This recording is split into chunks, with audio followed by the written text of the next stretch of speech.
Good evening, ladies and gentlemen. Good evening to the listening public, the wonderful people here on the island of Nevis, those in St. Kitts, those who are listening in the wider Caribbean. Good evening to our friends and family in the United States, Canada, those in the United Kingdom. Good evening as well. Since last week we discovered that we have listeners in Belize, so good evening to you there in Belize. It is good to be back. My name is Mark Brantley, and welcome to another edition of On the Mark, straight talk across the Narrows. We're here every Wednesday from 8 to 10. 2 hours of commercial-free talk radio, the only show of its kind in the Federation. There are many talk shows, but this is the only one that seeks to be commercial-free and has been that way all these years. I want to thank the law firm of Daniel Brantley. They have been with us all these years. They have sponsored this show religiously to allow us this incredible platform to continue this dialogue with the public and continue this important conversation as we seek to make our community a better community. I have always said that freedom of speech is a principal plank, a principal foundation stone, if you will, of our democracy. And here we are, having this discussion every week. When you open the lines, we have no control over who calls in or what they call in to say. We only ask that as much as possible we maintain the very high standards that are set here at Von Radio, that if we must disagree, then let us disagree, but we need not be disagreeable, and that we respect each other. Of course, those who know me know that I am the leader of the Concerned Citizens Movement political party. I am currently the premier of the island of Nevis, and naturally that comes with its own political bias. It means, therefore, that I will not always agree with you, and certainly you will not always agree with me, but that is the nature of a democracy. And I think that the island of Nevis and the wider Federation, we live in a robust democracy, and opinions ought to be welcomed. And so, even when you disagree with me, and disagree with me most vehemently, you're still welcome on the show. All I ask is that we respect each other, and that we engage in a conversation rather than what passes for commentary in some cases, where persons end up cursing each other. I am not in that. That is not what Von Radio is about. That is not the standard that we have set for this show. And so once we can be civil and civilized, I think that we can have a beautiful show and continue for this long-running show now, almost a decade and a half or thereabouts. I should get the precise date when we started, because I keep guesstimating as to how long we've been here. Ladies and gentlemen, good evening. Good evening to all who are listening. For those who have lost loved ones, please accept my condolences. For those who are sick, please accept my prayers for a speedy recovery.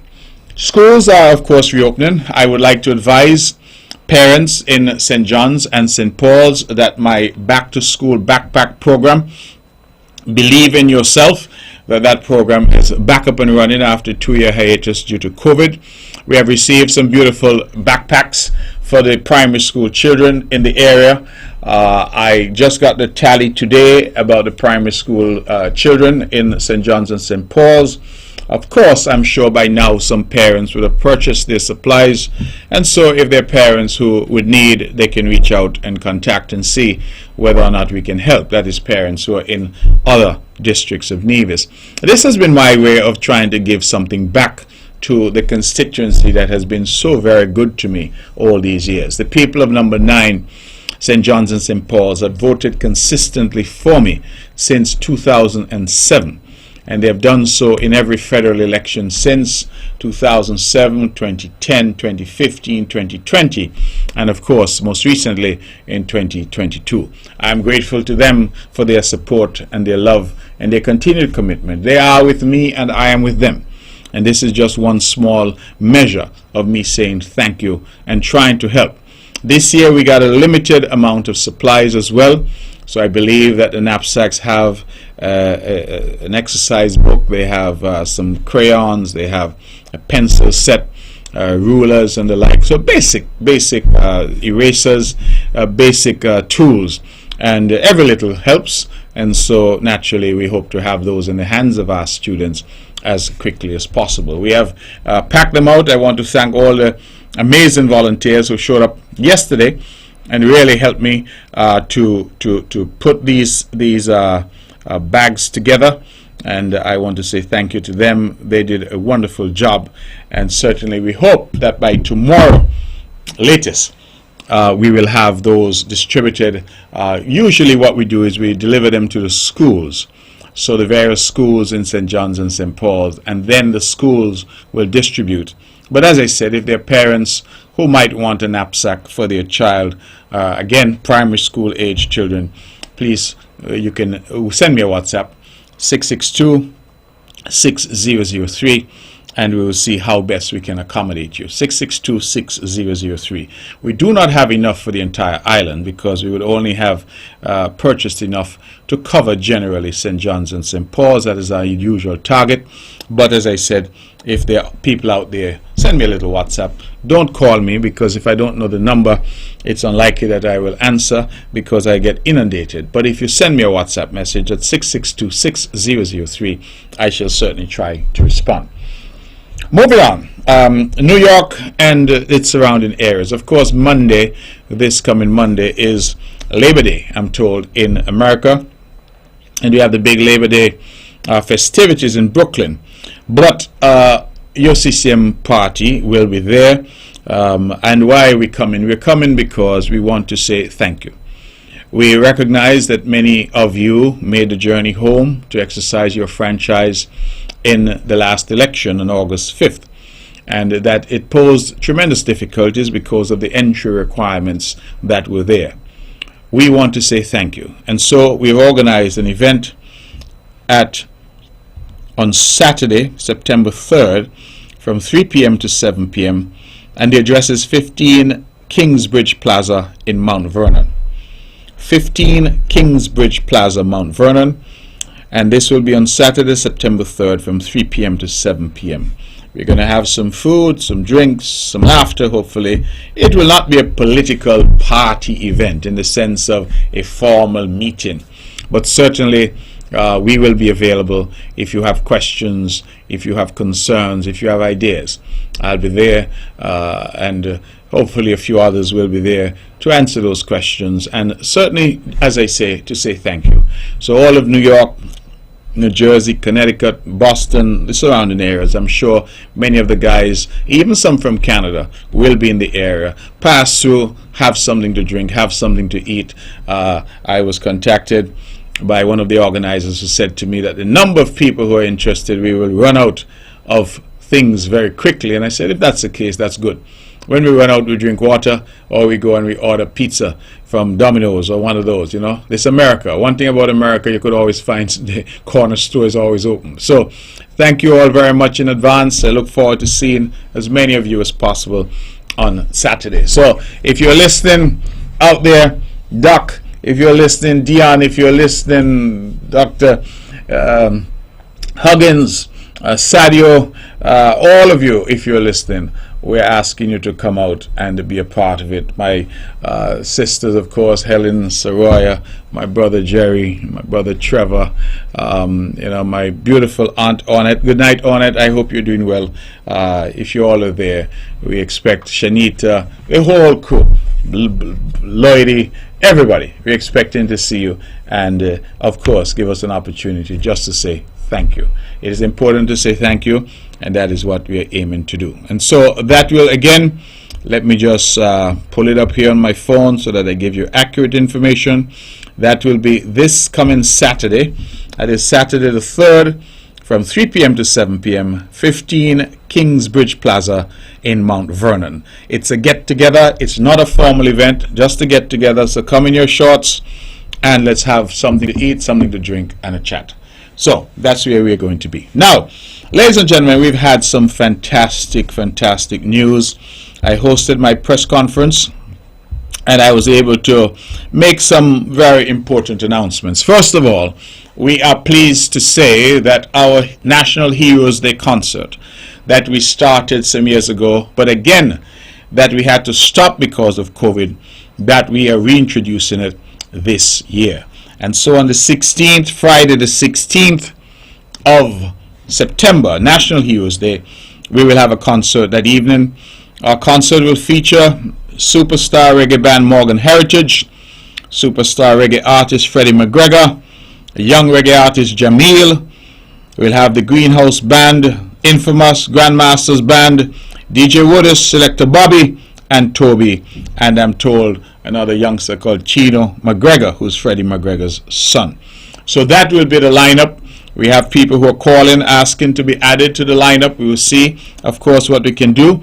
The venue is the Malcolm Gishard Recreational Park, or brand new park facility.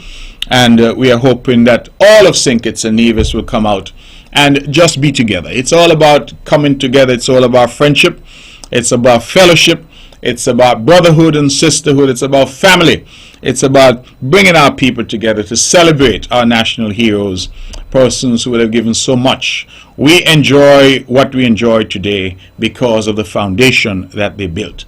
And so come out, please, on Friday, the 16th of September at the Malcolm Gishard Recreational Park, and join us for an evening of good music and celebration. Morgan Heritage, Freddie McGregor, Chino McGregor, Jamil, Greenhouse Band, Infamous out of St. Kitts, DJ Wooders, Selector Bobby and Toby, and I'm told that we end the night with Grandmaster's Band, because that seems to be the hottest band now in the Federation for the people of Nevis, certainly. So that is the lineup, and we look forward to seeing you. Admission for the concert is free.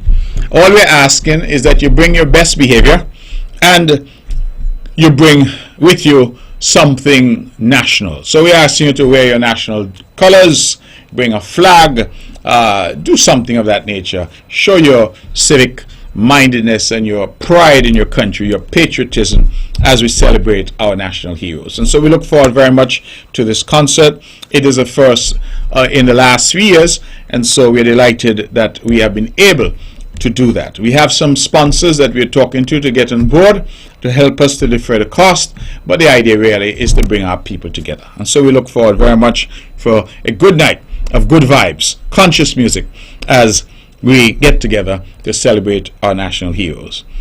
My second big announcement was that we, recognizing as a government the ongoing need to develop our water supply and our water sources.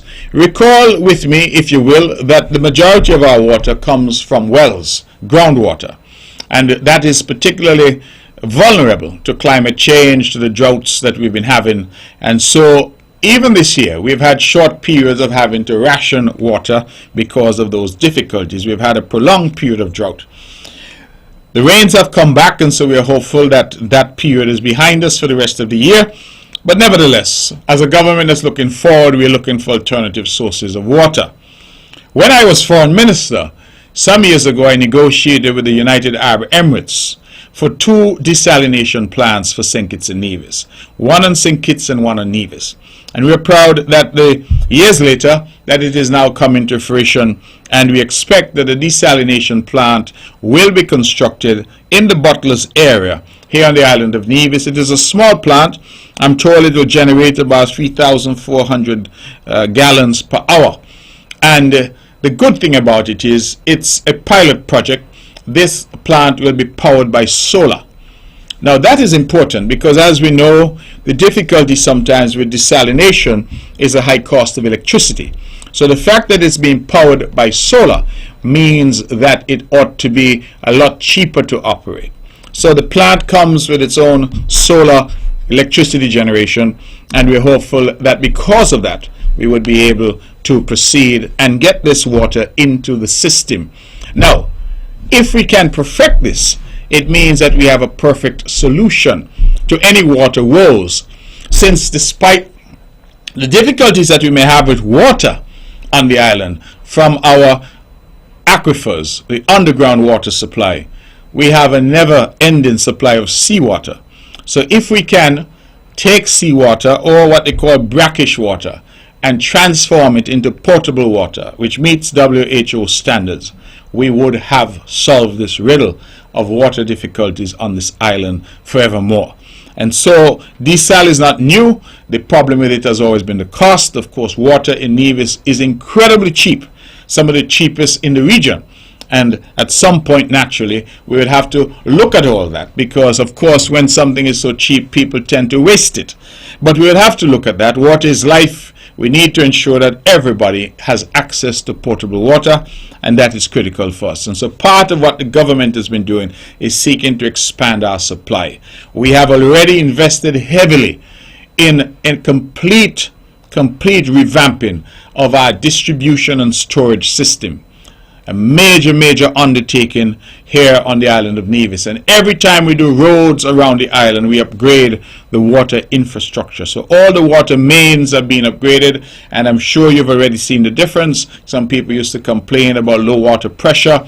All of that is now being changed systematically. And so we are proud that we're going down this road. And yet another accomplishment. I often say diplomacy matters, and I'm very proud of my tenure as foreign minister. I delivered tangible results to the Federation of St. Kitts and Nevis. The third big announcement that we made was that we have finally and thankfully created a retirement package for our non-established workers. The non-established workers, as we know, are those who work in the public service but who are not appointed for a variety of reasons. Some because they do not meet the academic qualifications, some for whatever other reason were just never appointed. And so we have finally come up with a system to ensure that upon leaving this service, they have something that they can count on. We had, of course, waited for many years for the federal government to do something, but regrettably that was never actioned.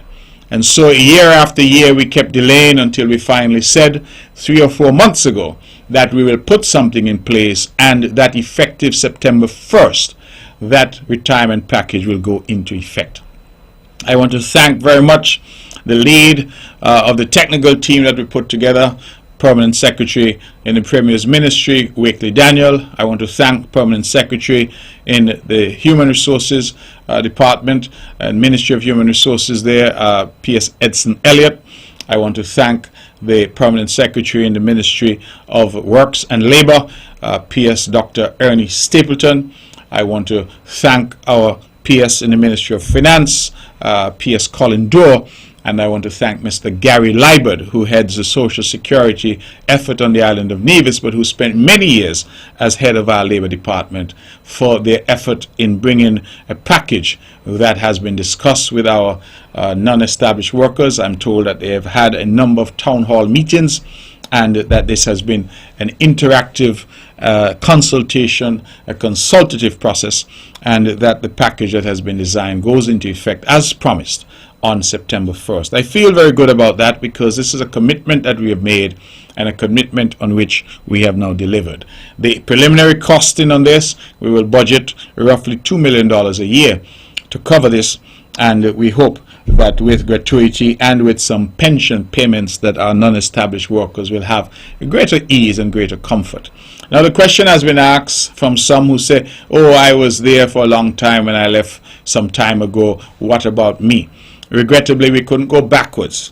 And so the policy is designed to take us forwards, and to say that people coming into the system, or those who are still in the system, then those are the persons who will benefit. We will look from time to time to determine who we can assist. Of course, those who have left the system should have received some level of compensation, but we do appreciate that for a lot of years people complained and said that they'd worked for 20, 30, 40 years in some instances and had left with nothing much. And so this is intended to address that, and we're grateful for the effort and say thank you to our non-established workers for their continued work. Announcement number 4 was that major works are to shortly commence on the Island Main Road from Cliff Dwellers to Camps. Now, due to a lack of resources, we had not always been in a position, particularly during the COVID pandemic, when our revenue stream was decimated, to build out the infrastructure as we had planned. We are now in our first year of post-COVID. We are looking to the future, and we recognize that for far too long we've had a difficulty with that roadway going from Cliff Dwellers all the way around to Camps. We have taken the decision. We have had a design for some time. We just couldn't find the resources. Well, we have taken the decision that we will do that road, and we expect to mobilize very shortly. Surrey Paving has been contracted to do this road. That is the persons who did the design. They would also have done that portion from Cotton Ground to Cliff Dwellers, and so we've gone back to them to ask them to complete the process, in which that would now mean that the entire Island Ring Road has been resurfaced within fairly recent times. And so we hope that that will give us the relief that our motorists have been asking for. And so, motorists, we are advising that we'll shortly commence. We are asking for your patience, because we understand that when road construction is going on, there's some disruption. Now, the good people, of course, of Church Ground have recently asked about their road, and Hamilton.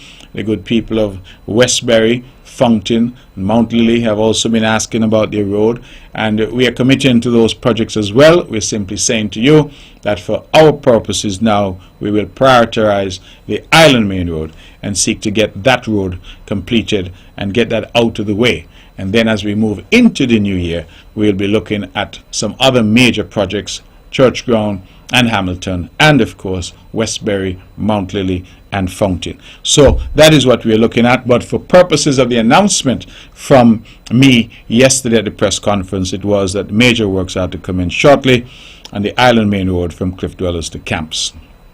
Now, the last major announcement that was made had to do with the vexed question of the fuel surcharge. Now, some may be asking, what is this fuel surcharge about? And the fuel surcharge, we are told, was introduced in 2005 in response to rising fuel prices at the time. It was introduced under CCM-led government, under the administration led by the Honorable Vance Amory. But the CCM then, in its wisdom, applied it only to commercial users. Those who understand the system here would know that we have residential users and we have commercial users, and then we have government. But it was applied only to the commercial users. The idea, as I understood it, was that there was an expectation that business people whose businesses were charged with this fuel surcharge would seek to pass those charges on to their customers. And so the customers would be expected to pay a little bit more for bread, a little bit more for groceries, a little bit more for whatever that business produces, because that's what business people do. They pass on their cost of production, their cost of business to their clients, to their customers. And so at the time, the fuel surcharge was not applied to residential users. So the persons at home, the single mother in Jessops or the single mother in Camps, did not have to pay the fuel surcharge. It was not applied to residences, only to businesses. And as I said, the expectation that businesses would pass it on, so the homes will have to pay it anyway, because when you go shopping, as the case may be, at Rams Value Mart, as the case may be, you would have to pay. The NRP took the reins of government in 2006, and they expanded the fuel surcharge. And they then insisted that not only businesses but also homes, households, should have to pay the fuel surcharge. And it has remained that way ever since. Now, the fuel surcharge ordinarily doesn't pose too significant a problem, because if oil prices are within manageable levels, then the fuel surcharge itself is manageable. But the fuel surcharge is really a mechanism to allow the utility company NEVLEC to pay for its fuel. Bear in mind that NEVLEC also has a lot of other operating costs. It has to pay its staff, it has to pay, of course, for its engines, its debt, its maintenance, and all of those factors as well. So the fuel surcharge is really designed to allow NEVLEC to pay for its fuel. We have been aware that since 2021, on about June, that oil prices started to rise. And oil prices started to rise meteorically after Russia invaded Ukraine. And once that war started, it disrupted oil production, it disrupted the flow of trade and commerce, it disrupted the supply lines, and we saw an ever-increasing and ever-escalating price of diesel on the world market. The result of that was that NEVLEC has reported that between June of 2021 and July of 2022, that their fuel cost has risen by over 100%. Where they were paying $6 for a gallon of diesel in June of 2021, that amount has risen to over $14 by July of 2022. The result of that is that the fuel surcharge naturally kept going up. And the consequence of that was that our people were paying the price, because the fuel surcharge was being passed on, as it has been since 2005 to the businesses on the CCM, and since 2006 after NRP introduced it, to everyone. All users had to pay the fuel surcharge, and that has remained the way until now. So we heard the cries. We as a government pay attention. Sometimes we don't move with the speed that some would ask of us, but I assure you we're paying attention, we're listening. I like to go around on the weekends, for example, to the different shops and the little eateries and the ins and outs of Nevis, the byways and highways, as I like to say. I like to promote local businesses, but I also go there to listen. And sometimes we don't respond immediately because the answer is not immediately available. Sometimes you have to think about problems, consult before you come up with an answer. And so we have been working on this whole issue of this fuel surcharge for some considerable time. Now the cabinet, several weeks ago, decided that we would make $1.25 million a month available to NEVLEC to subsidize the fuel surcharge. And NEVLEC, in its wisdom, decided to use that additional fund from the central government to cap the fuel surcharge at 65 cents. Now 65 cents is high. But NEVLEC is saying to us that the full fuel surcharge was more like 80 cents. And so as high as 65 cents was, NEVLEC in fact is saying that if the full fuel surcharge was added, it would be more like 80 cents. NEVLEC is also telling us that since June of last year, they have used a 6-month average for the fuel surcharge. Rather than passing on the full fuel surcharge as it's calculated monthly, they've used a 6-month running average, which has cost NEVLEC thus far just about $4 million. So NEVLEC itself has been trying to cushion the impact. Naturally, however, if fuel prices continue to rise, then our people continue to feel the squeeze. And we are not unique in that regard. All around the Caribbean. In fact, somebody directed me to a conversation that was happening on social media by Grenadians, and they were crying out for the fuel surcharge and the electricity bill.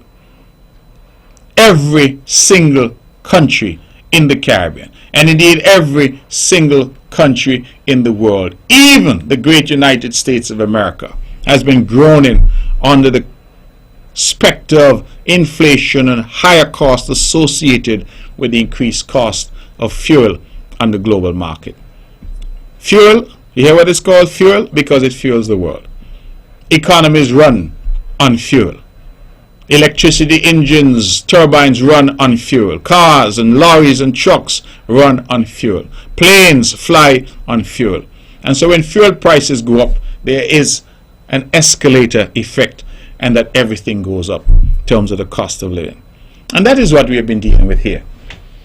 Many people, when they talk, they act as if the island of Nevis is immune to what is going on in the rest of the world. They act as if we are divorced from all that is happening outside, and somehow the government should have a miracle wand that it waves and solves problems that oftentimes are far bigger than we are. We are not an oil producing country. We don't have any refineries here. We don't have access to fuel otherwise than as is sold to us by our fuel suppliers. And every single month, NEVLEC has to meet Delta with that check. And there have been many occasions when we struggled, and Delta has said, listen, if you can't pay, then we have to turn off the tap. If the fuel tap is turned off, then it means your lights are turned off and our island goes into darkness. So this is a serious matter for us, a very serious matter for us. And so we had to look to see what was possible. Our brothers and sisters in St. Kitts didn't have that problem, because even though oil prices have been escalating for them as well, and the cost of electricity has been escalating for them, they have had the cushion of the CBI funds, Citizenship by Investment funds, that have been used to cushion the impact on the consumer in St. Kitts. It is one of the issues that we raised during the campaign when we talked about the issue of fair share. Interestingly, the opposition ran a campaign recently. Of course, they lost all seats in that campaign, but they ran a campaign and refused to join us in our appeal for a fair share for the island of Nevis and for the people of Nevis.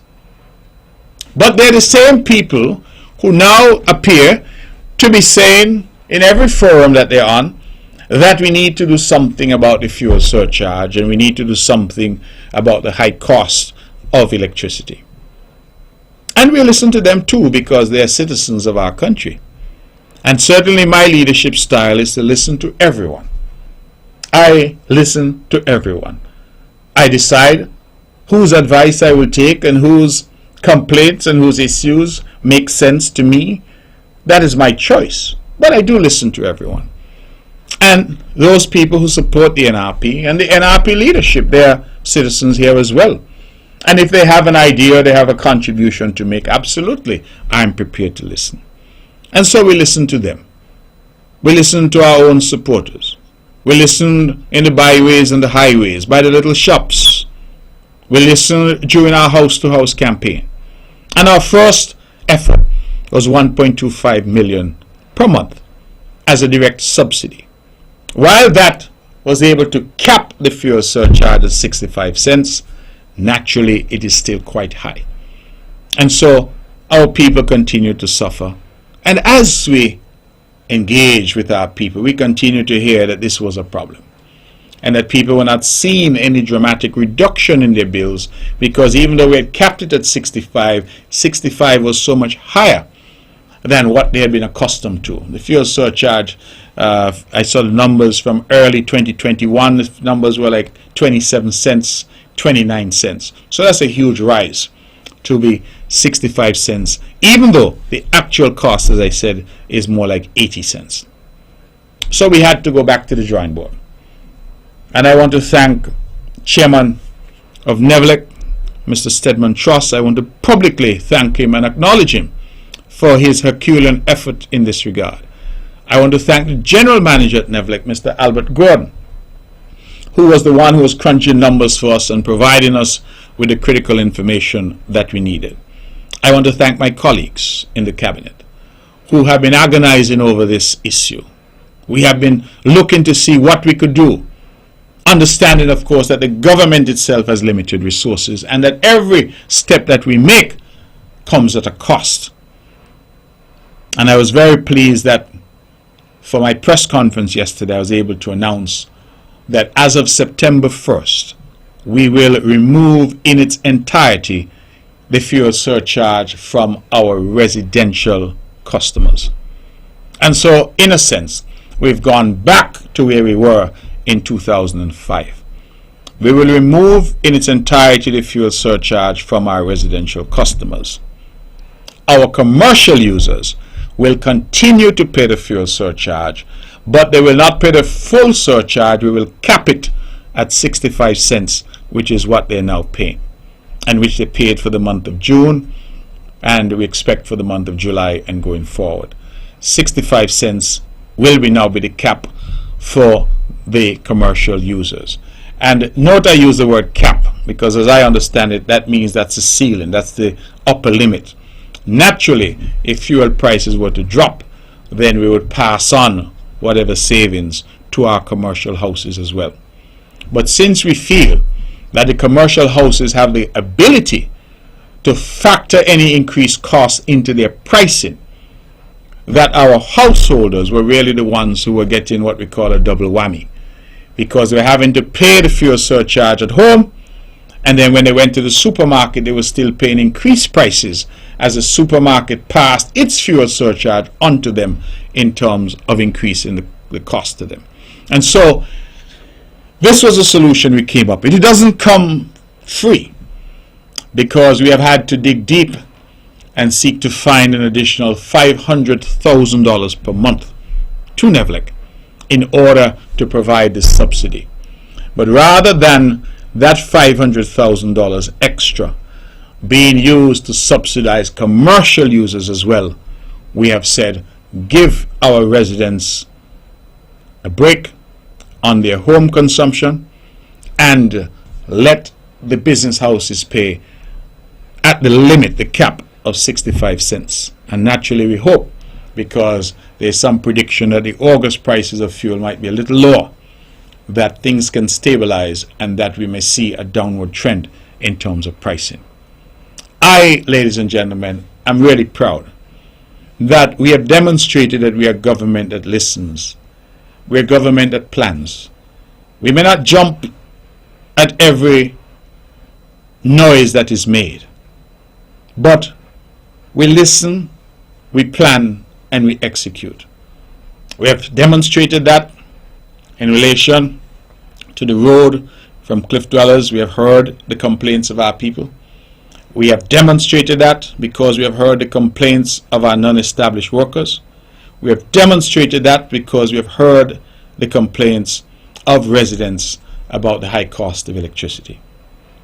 We are seeking, in the context of electricity, to provide a solution for a problem that we did not create, and a problem which, to a great extent, we have no control over. Our ultimate plan is to free our island entirely from diesel. And if we can achieve that, then it would mean that we no longer need to worry about the price of fuel on the world market.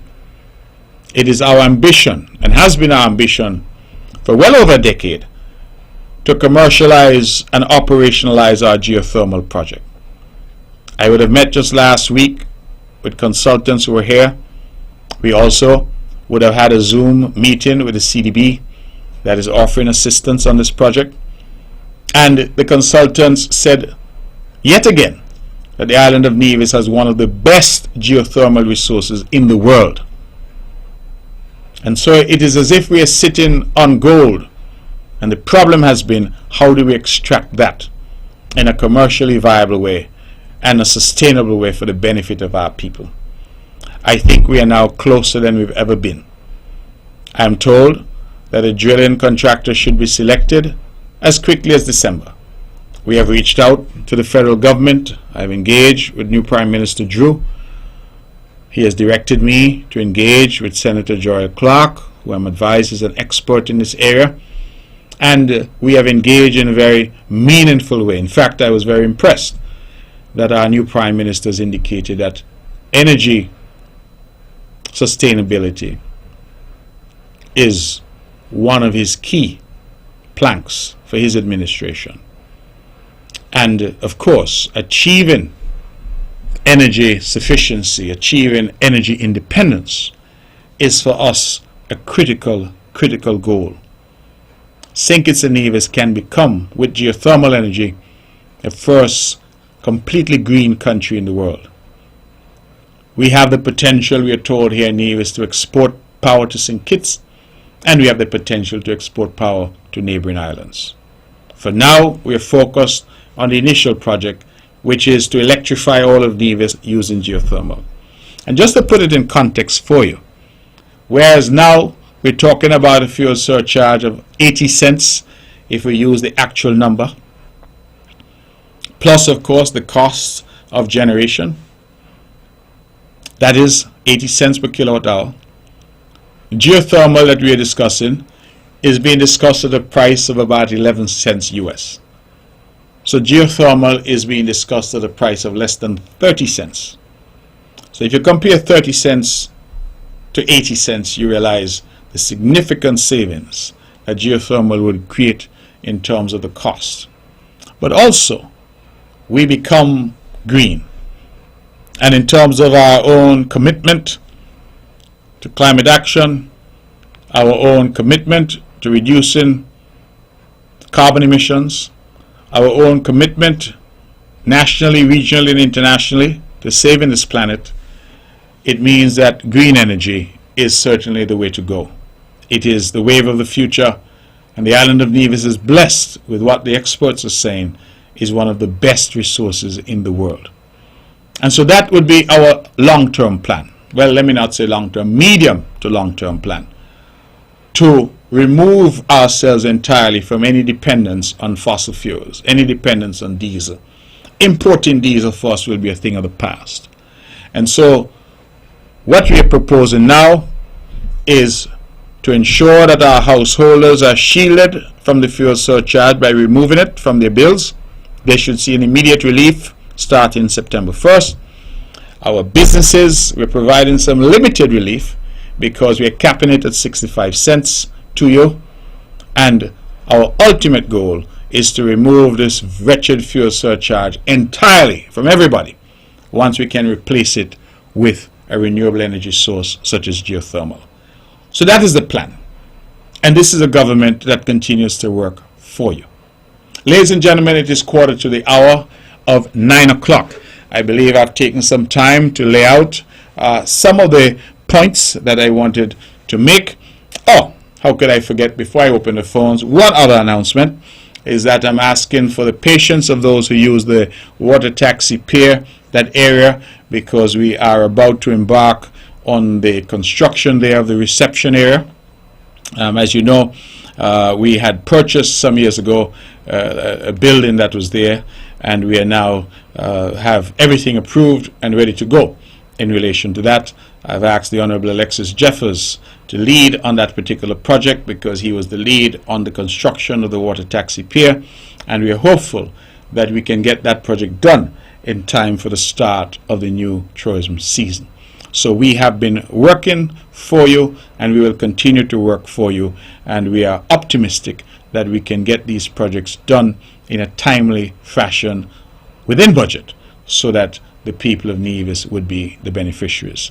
Let me end by saying to you that we are now definitely in the throes of the hurricane season. We are seeing various depressions, tropical depressions forming.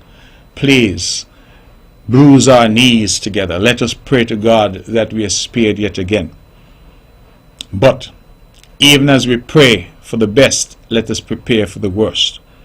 And I urge you to listen to the bulletins and listen to the radio and to ensure that we are prepared. It is better to be prepared and not need it than to need it and not be prepared. Hurricanes are tragedies that we face every year. It is one of the difficulties of life here in paradise. It is one of the difficulties of this phenomenon of global warming and climate change. But it is something that, because of technology, we can see when it's coming at us, and therefore try as best as we can to prepare.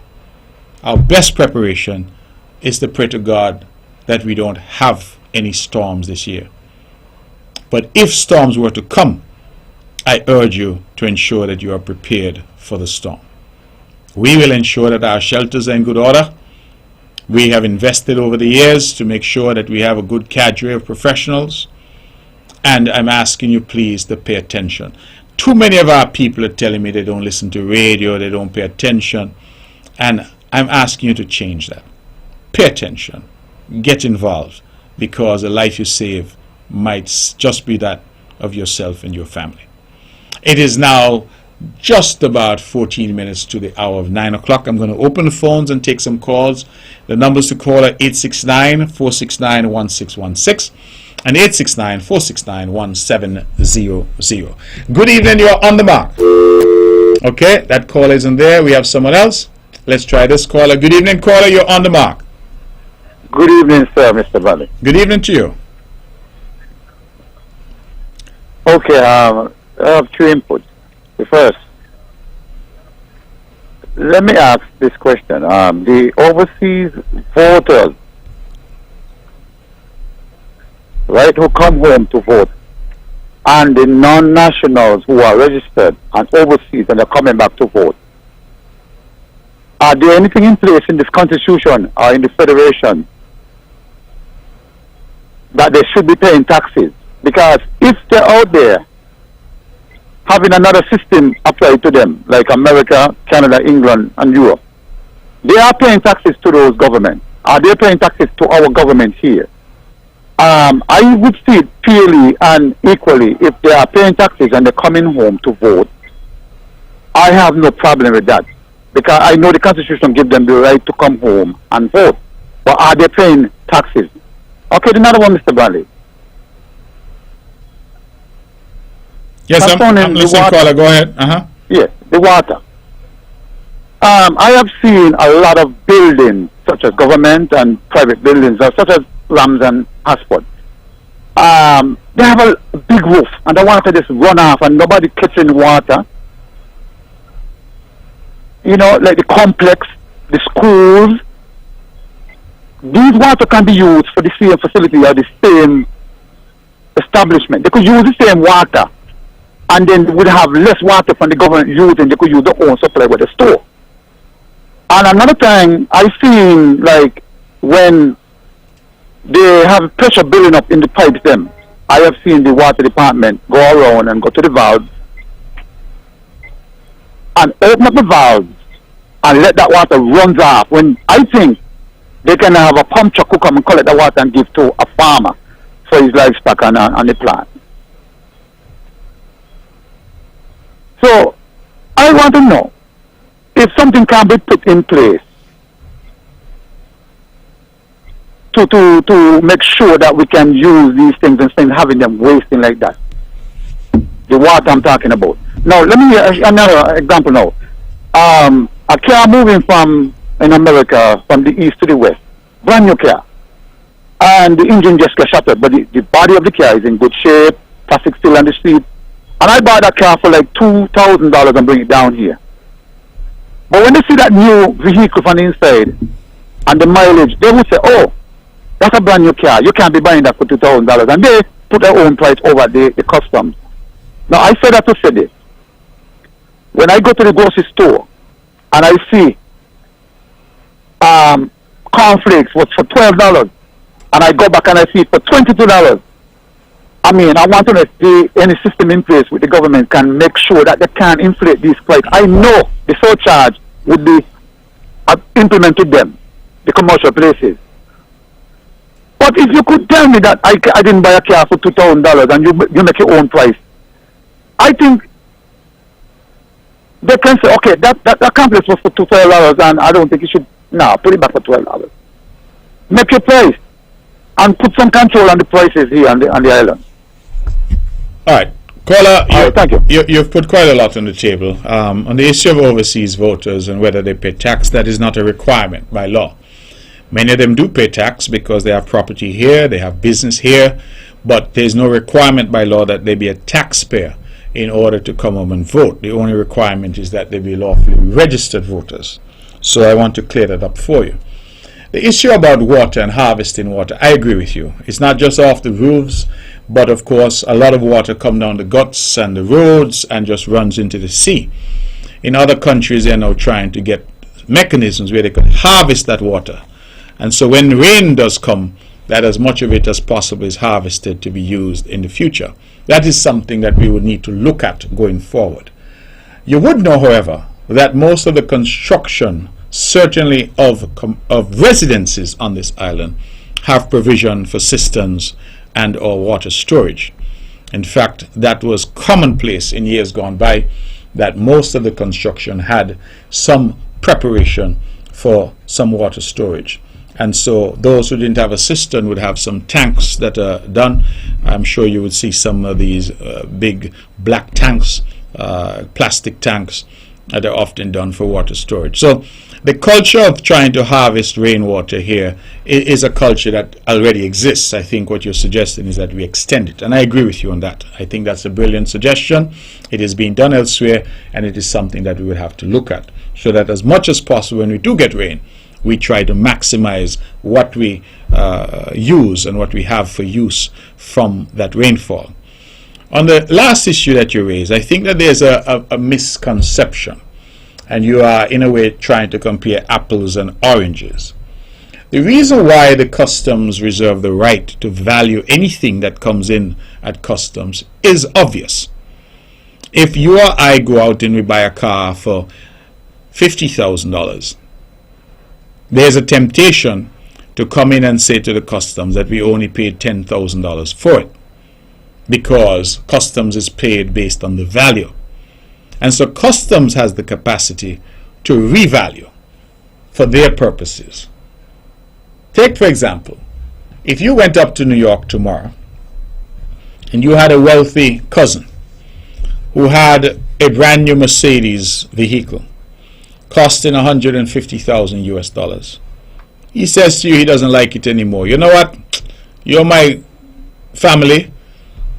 Give me $5,000 and take the car. You say, great, what a deal. You take the car, you pay $5,000 for it. Now that's all you paid for it. You then decide, I'm going to ship it to Nevis. The car arrives in Nevis, a brand new Mercedes. You present a receipt from your family to say you paid $5,000. Customs is not going to accept that, because customs is based on the value, not what you would have paid.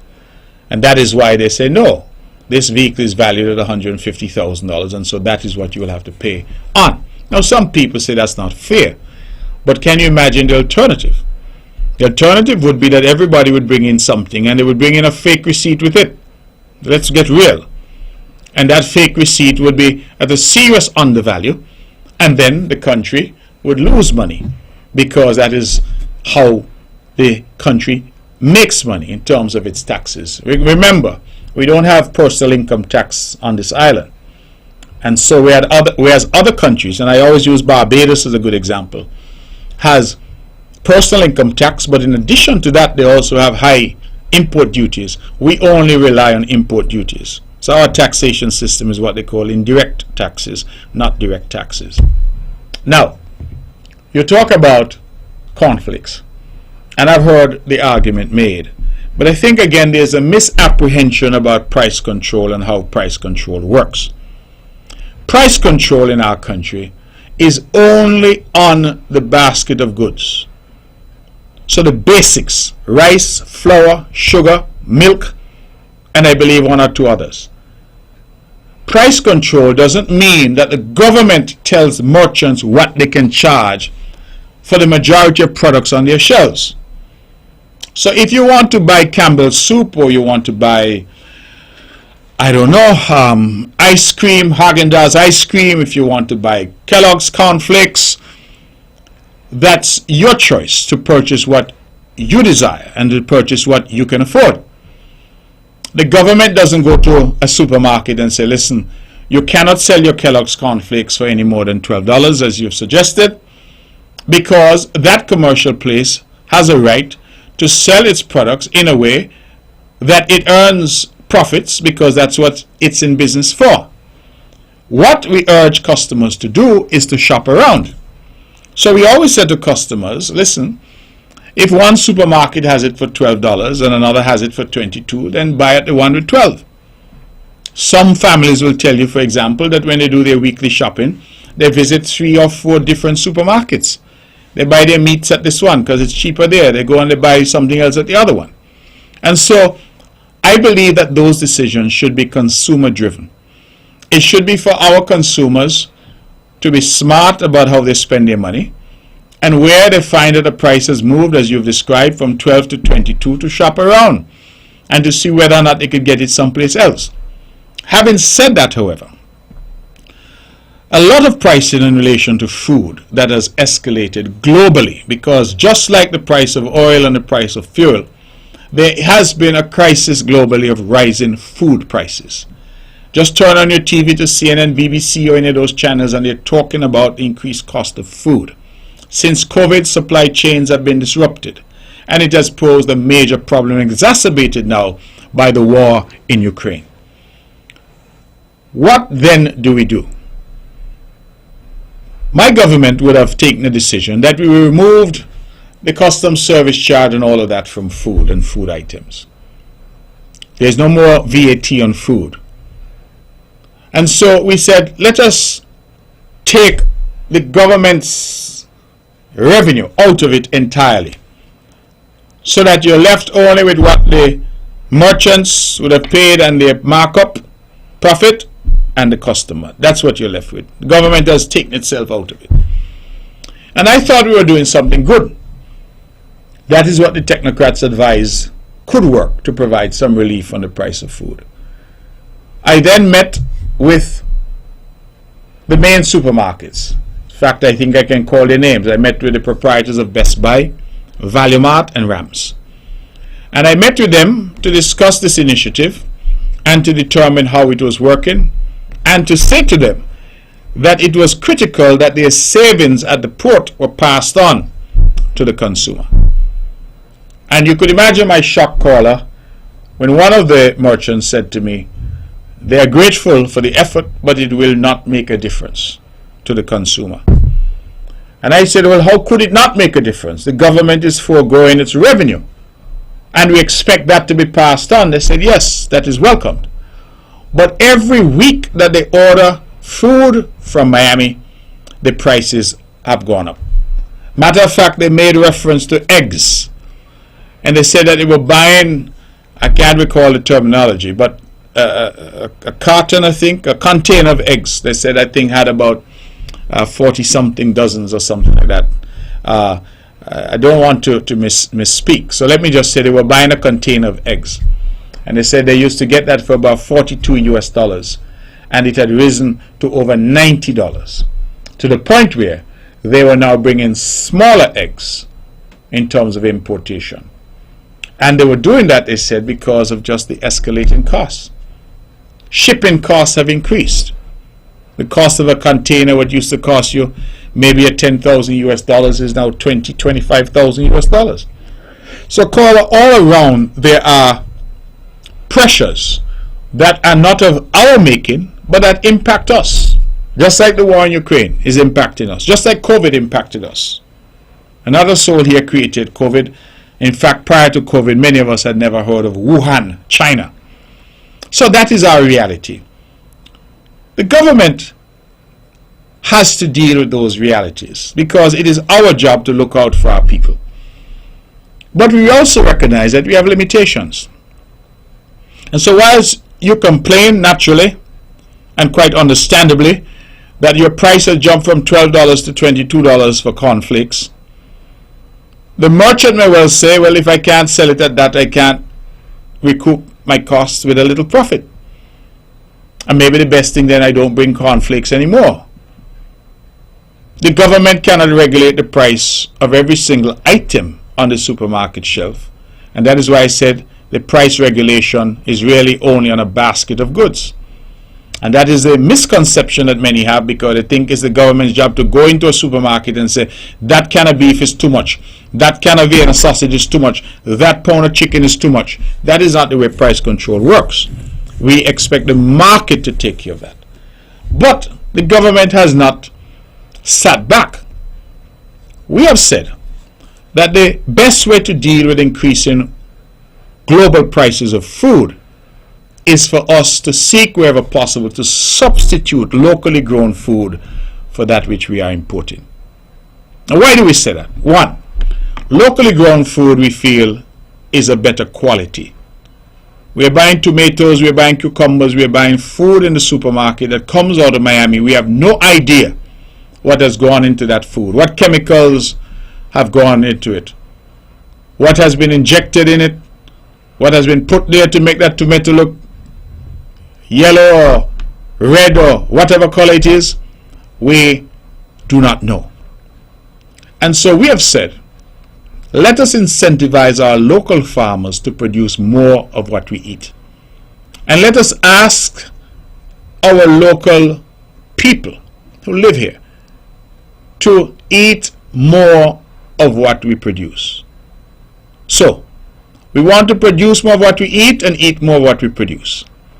And so the government during COVID said that the agricultural sector had to be a major plank going forward for the island of Nevis. And that is why we incentivize all the farmers. We provided free fencing wire, free land preparation, free seeds, free seedlings, free fertilizer, free water. We provided to our backyard farmers similar concessions. We provided to our animal farmers free feed, to our fisher folk free fish pot wire. It came at a cost. We provided to some young farmers free shade houses so that those who are using greater technology can employ that for the cultivation of crops. And we have had some success stories. We look at people like McClevin Truss, who has A1 Farms. We look at young Paris, who's operating there in Prospect. We look at young AJ Anthony Gager. We look at what's his name now? Forgive me, Solomon. The people from Solomon's Arcade. I'm trying to remember the young man's name. It eludes me at the moment, but he has an operation right there along the Island Main Road, just below Hosfords. We are seeking to incentivize. We look at Danny Arthurton, our farmers, and especially farmers who are now saying we can use technology, we can use shade house and hydroponics for higher yields. And we are saying to our farmers, we're inviting you to grow more food. The government has engaged. We have created a 35-acre fruit orchard at Indian Castle. Minister Jeffers, who has been leading this charge and doing an incredible job, has already indicated to the cabinet he intends to open up another 40 acres. On that 35 acres that we currently have, we've already planted close to 5,000 coconut trees. We've planted mango, guava. We've planted it out. We're reaping melons and sorrel and all kinds of things down there already. And again, the idea is that we become as sufficient as we possibly can in food. We have not stopped there. We've expanded our abattoir and the offerings there. We have also built the Lawrencetown Parry facility to provide greater storage so that when our farmers produce more, as we are asking them to, they can bring their product to the marketing department and get adequate storage to extend the shelf life of their product. Just today, I was contacted by a dear friend and brother of mine from the Virgin Islands to say that they need melons, and we will be trying to meet that demand as well. We are already exporting mango pulp to neighboring islands because, as you know, we have a competitive advantage in mangoes because Nevis has the best mangoes in the world. So, we're doing all that, caller, but we're not stopping there. We import millions of dollars worth of chicken, and we have said that just as we've done in eggs, where we are almost completely self-sufficient in egg production now, we want to do the same thing in poultry. When the minister speaks, he uses a big word. He said broiler industry, but it really means chicken for meat, chicken parts, chicken wings, chicken legs, chicken backs, chicken breasts, chicken thighs, chicken drumsticks for consumption by our local people. We've already identified some land and have agreed to purchase that land to create some space for farmers to enter that space. And we intend to create a poultry industry right here in Nevis. As a matter of fact, this week, I'm told, there should have been a first meeting of those interested as we try to encourage them to form a poultry association. I say all that to say that there is very little we can do in the immediate term in relation to food prices with what is going on globally. But with prudent planning, which we are already executing, we can seek to make ourselves self-sufficient in relation to certain types of food. There's no reason why we should be importing watermelon or honeydew or anything like that. No reason why we should import tomatoes, why we should import sweet peppers, seasoning peppers, why we should import honey. There's some things here that I believe that we can do and do effectively to ensure that we insulate ourselves. And every product coming out of Miami, coming in those containers every week on tropical that we can substitute, means that we control our production and therefore have better control over our pricing. And so, caller, that is the ultimate goal. I've taken a long time to try and answer because you raised, in my view, some fundamental issues. I just want you to know that these are issues that really we have been thinking about. We have been agonizing over. Just like the fuel surcharge, what solution can we provide? But I wanted to be clear and I hope I've been clear in terms of what it is we're doing in the immediate term and what it is we are hoping to do in the medium to long term. Let's go back to the phones and say good evening. You're on the mark. Lord, me sheriff a tired wait. Well, you're here now. Oh, to God in prayer. John 6, verse 33 and 34. But seek ye first the kingdom of God and his righteousness, and all these things shall be added unto you. Take therefore no thought for the morrow, for the morrow shall take though for the things of itself. Sufficient unto the day is the evil thereof. Good night to my family over there in Canada. Sympathy is going out to all who lose their loved one. Speedy recovery to Winston Selkridge. I know he is doing okay so far. Good night. Thank you, my dear, and sorry for the long wait. But that happens sometimes. I just thought the issue was important. Thank you for your scripture as always. Let's go back to the phones. We have somebody holding. Callers, the numbers to call are 869-469-1616 and 869-469-1700. Just a reminder to our friends and family in the U.S., we are having an appreciation event in New York. We are saying thanks to you. The CCM party will be there, 15 Kingsbridge Plaza in Mount Vernon. That's this Saturday, September 3rd, from 3 p.m. to 7 p.m. We are asking you to come out. Again, 15 Kingsbridge Plaza in Mount Vernon. We'll have some refreshments, and we hope to be able to have a good interaction and good conversation. Wear some shorts and come and mix and mingle, and let us talk about Nevis in the future. Let's go back to the phones. Good evening, you're on the mark. Good night, Matt. Good night. Yes, good night. Yes, I listened to you attentively, and I need to say that you are, a leader who cares for the people of Nevis. Thank you. And working for the people of Nevis. And all what I hear tonight is positive and good news for Nevis. And so when I hear people say, they not hear nothing are done, as you always say, ignore those nights, because I'm hearing good news, and, keep up the good work. Another note, Mark, I was listening to a program there, and we're in St. Kitts where, Dr. Drew visited a station, and he was giving some views, and he mentioned something about Bradshaw. I can't really remember exactly what he said, but whatever it was not anything in the negative, you understand? And so a lady called with respect to this old comment, this old statement, pepper in your soup and bone in your rice. Yes. And then after she was through, Butcher got a call and say that these people got no facts, no evidence that your father make that statement. And if we can prove that she father made that statement, she's willing to apologize to Nevisians on the behalf of her father. Now, Mark, the thing is let me say, because my understanding, because let me tell you, in my 60s, my understanding that statement was made at a political meeting. That's what I hear. I wasn't there, so I don't know, but that's what I heard.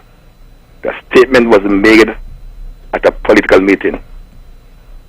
And Mark, that time we didn't have no smartphone, we didn't have no to tape what was going on at a political meeting. It's not like now where you can tape and then put things in your archives, and then later you can play it. Yes. You understand what I'm saying? And so to say that these people have no no evidence because we cannot prove it. Doesn't say that the statement was never made. You know what I'm saying? So to say that, you want Nivision to come up with the proof and prove that your father said that. I mean, to me, that's in water. Because I said there was no tape to tape it. And to say that we can't prove it, it wasn't said, doesn't mean... Yes, because Bratcher, the national hero, Sir Robert Llewellyn Bratcher, this would have been maybe the 60s, 70s, yeah? Exactly. So, yes, Nevis didn't even have street lights. There you are. Yes. There you are. So, I mean, that argument that she's saying, that ain't true. And if we can come with the facts, she'll apologize. No. You know, I mean, that doesn't make any sense to me.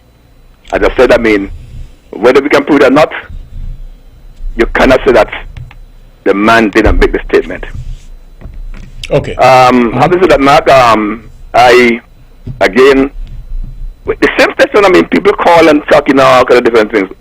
Mark, I always say that the politician in St. Kitts, them are the ones who really caused that wound between St. Kitts and Nevis. It's not the people. And to be more specific, the Labour government starts from Bratcher right down to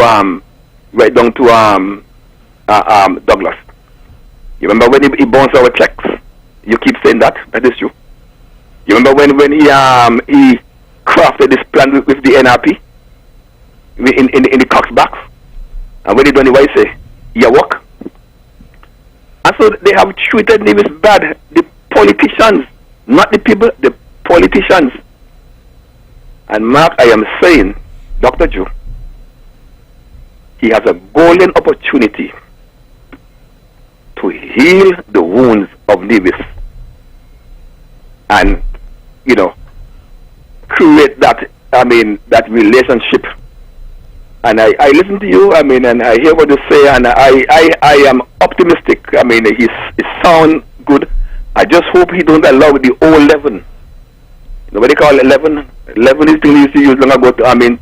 When there was no baking powder and yeast. Yes. You still have the old leaven among the batch, Douglas, the old leaven. And so, if he allowed that old leaven to leaven the whole lump, then, we'll be back at square one. But if you keep your head on and stick to what he's saying, because he sound good, as I said, I'm optimistic that, you and him can work and sit and, for the betterment of Nevis. And so, I'm saying to Mark, you do a good job. You are a leader who care. Keep doing what you're doing. Listen to the people. I listen to you. Listen to people. What you can do is not everything you can do, but what you can do. And you will last for a long time.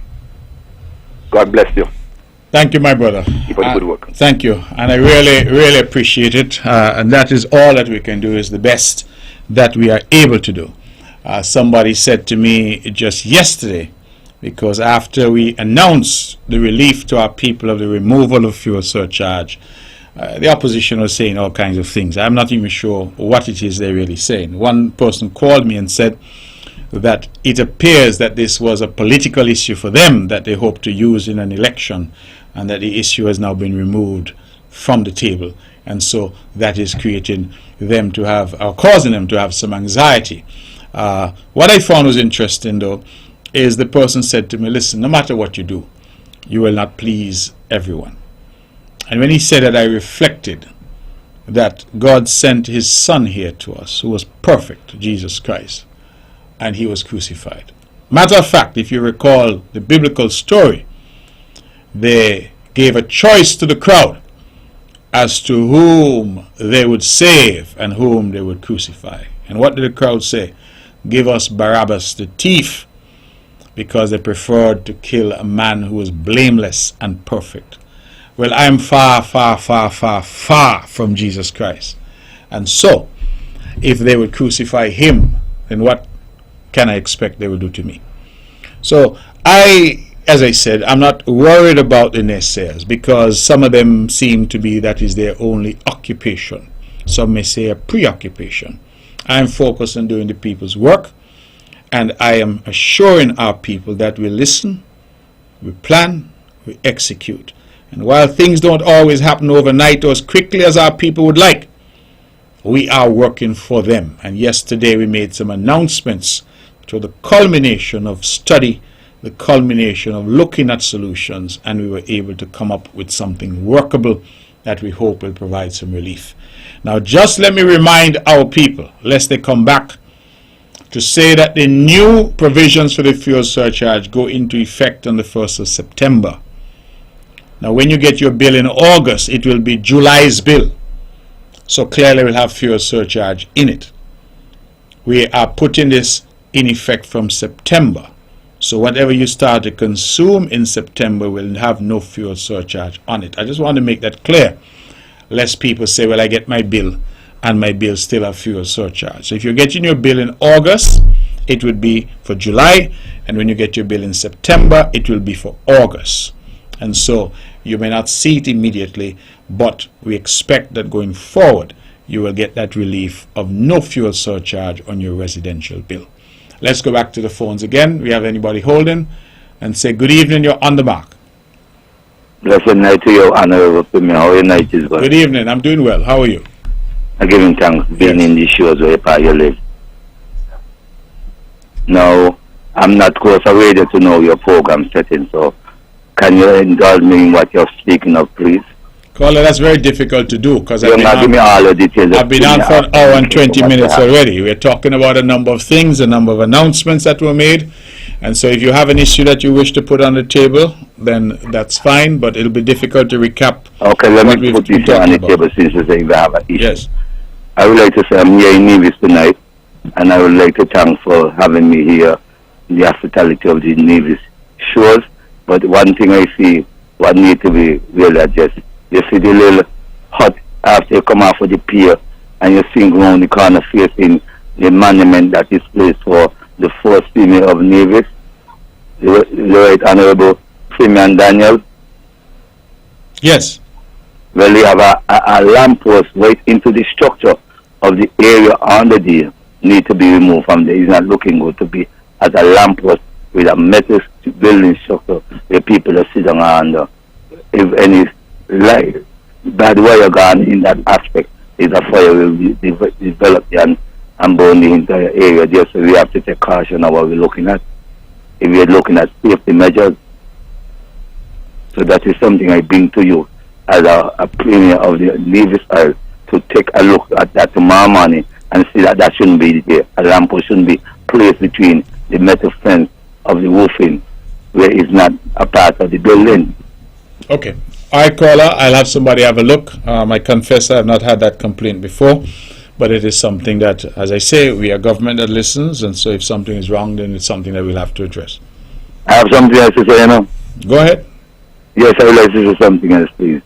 Now, looking at the new formulation of this administration called the Labour, people who have been now elected by the people of Finkers and Nevis to govern the affairs of Finkers and Nevis, I would like to ask you, you being the former foreign minister of foreign affairs, and now seeing now the former prime minister, which is the Right Honorable Dr. Denzel Douglas, who is the minister of foreign affairs, have the indication that you have set out. I hope you have carry on that mantle because you have some diplomatic ties that was laid with the African countries.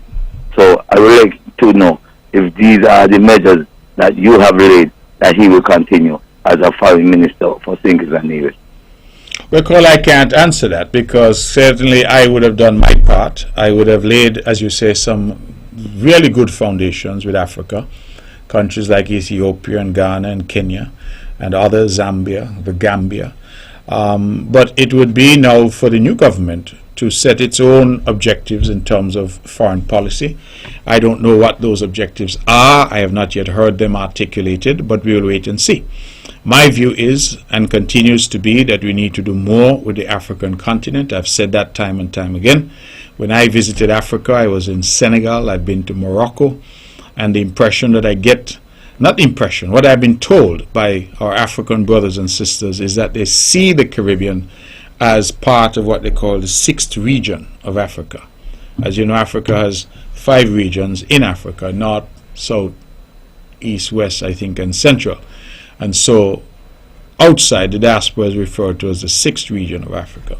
So, that being the case, caller, I am hopeful that the government will stay on that path. But naturally, I can't dictate that. That will be a matter for the new Prime Minister and his cabinet to determine. Well, basically, give thanks for your references and your work that you have done as Minister of Foreign Affairs. And I hope that everything goes well within your aspect now as being a member of the Parliament, and you are put all the legislation structure to defend the people of Nevis and St. Kitts as a whole, because we don't want no barbarism here. We need equality between one another. Let us balance the course so our young generation will have a better standard than what we have right now. All right. Thank you very much, caller. Really appreciate it. And I would like to have that we make a call upon you as Premier of Nevis with the Naya Bingit Yakosiado meeting you one of these days. So when the time is right, we will make sure we have some discussion with you as the Premier of Nevis. May you have a blessed night with the love of the Almighty and the ancestors. Guide you safely, because this is the end of August that marked the Emancipation Proclamation that's signed in 1824, and we're still seeing that we have the colonial powers them ruling on you. You have a blessed night, Premier. Be safe and have a joyful program. One love. All right. One love. Thank you very much. And as you know, I'm always available. So whenever we can make that opportunity to meet, then I look forward to it. Ladies and gentlemen, it's 25 minutes past the hour of 9 o'clock. We're taking your calls. 869-469-1616, 869-469-1700. Just as a reminder that this Saturday we will be in New York, there in Mount Vernon, and we're inviting, of course, our persons to come out and mix and mingle. It is really an informal affair, just to say thank you. We'll have some food and drinks and hopefully some good times talking about Nevis and the future for not just Nevis but our country as well. Also on the 16th of September, National Heroes Day, we have a major concert at the Malcolm Gishard Recreational Park. We're inviting everyone to come out, including, of course, our brothers and sisters from St. Kitts. We have Morgan Heritage, well known. We have Freddie McGregor. We have his son, Chino McGregor. We have Jamil. We have Grandmasters Band, Greenhouse Band, infamous, my good friend. And we expect, of course, Bobby and Toby and DJ Woodis will keep us jiggy all night. That is what we're expecting there. So we are hopeful that people come out. Admission is free. We're saying bring your best behavior, bring a flag, wear your national colors, and come and let us mix and mingle. We're family. We are one blood, one people. Let us be together and enjoy and celebrate in a conscious way our national heroes. Let's go back to the telephones. Good evening. You're on the mark. Yes, good evening, Mark. I was listening to the caller for call and talk about what happening in Nevis there in the long run. But it's very true. Because I could remember with Bradshaw and Limor, when Bradshaw said he's going to get the pepper in the soup, and Limor said he's going to get the bun in the rice. And they really were doing it. But thank God, we have a God, and we have a Jesus. And God bless you all. And you all have a pleasant night rest. In Jesus' name, amen. And when you leave the radio station, safe journey and be safe. In Jesus' name, amen. Thank you very, very much. I certainly appreciate that. This issue of Bradshaw and making the comment about bone in your rice and pepper in your soup. It's one of those interesting conundrums. Because people who are supportive of Mr. Bradshaw and, of course, his Labour Party say, oh, he never said that. He never said that. There's no recording of him saying it. But the caller previously made a good point. We weren't recording things quite in that way years ago. Now, whenever we have a political meeting, it's on YouTube, it's on Facebook, it's on all that. That wasn't the case. In fact, even when I entered politics back in 2006, some 16 years ago, we weren't recording. It would come maybe on the radio, but not even every meeting was broadcast, because naturally you had to pay to broadcast your meetings. So when you think about St. Kitts Nevis, and Nevis in particular, back in the 60s and 70s, we understand that it was far, far less developed than it is now. And so the caller makes a good point, that it's as if you're asking somebody for the evidence when you know that that evidence doesn't exist, because it couldn't exist. There was no mechanism to have that evidence from that period. What I marvel at, though, is that while some say the comment was never made, we are aware that in Nevis, ever since we were babies sitting on our mother's knees, that we were told that Bratcher made that comment. We go to Anguilla, and the people in Anguilla equally are convinced that Bratcher made that comment. And so the question has to be asked of how it is that so many generations of us in Nevis and in Anguilla were fooled, if you will, into believing that Bratcher made that comment, when there are those now who are saying the comment was never made. I listened to a radio program recently, and one of the commentators said, "That is false, that comment was never made." And I smiled to myself, because how would he know? He's saying it is false because it's convenient for him to say that it is false. And it is easy for you to say to people, prove it. How do we prove some of the things that we believe? Let's face it. Where does it come from? And the truth is that we have had a culture and a history of passing down information from generation to generation. And if you take a generation 40, 50, 60, 70, 80 years on, and you say to them, prove that this was said in 1965 at a political meeting, it is impossible to do so, unless you can find people who are physically there who can say that this is what happened. So really it's a debate, in my view, which is ultimately meaningless. The people of Nevis believe that the comment was made. There are those who support Mr. Bratcher, who said he never made the comment, and I think that's as much as we can say on the matter. Let's go back to the phones. We have half an hour left. Good evening, you're on the mark. Good evening, Mr. Brantley. Good evening to you. I heard some rumblings about that comment, and one guy called and said that that story had to do with Bradshaw buying lands for Nevis, and he was saying that he wants Nevis people to go into agriculture, and they'll have their peppers to put in their soup, and their bones to make the soup, and their peppers to put in their rice. So the bone was... The most garbage I ever hear. What the agriculture, you're going to grow bones? Mr. Brantley, do not be distracted by that stupidness. Right now, is St. Kitts Nevis Labour Party pundits who are blood hungry, are fighting to rile up strife in a time like this. They do not want any peace. They don't have any good for Nevis. They don't want any peace between country, as they start to rile up that nonsense again. I mean, whether it's true or not, Nevis people have laid that to rest. Caller, can I just interrupt? You say the St. Kitts Nevis Labour Party, but I have not heard, and I'm trying to be as fair as I can. I have not heard anybody from the Labour Party platform. I have not heard the new Prime Minister. I have not heard any of his ministers, either on the platform or since they have been elected, say anything adverse to the people of Nevis. Who I am hearing is, as far as I'm concerned, a bunch of talking heads who go on the radio station every day to make noise about this or make noise about that. That's exactly what I said, Mr. Brantley. In fact, Labour supporters. Somebody sent me a clip the other day of some person who I am sure not a soul in Nevis know who they be, saying that he gonna make sure that the NRP wins the election in Nevis and some foolishness, right? And I just smiled to myself, because the worst disease in the world is when people overestimate their own importance.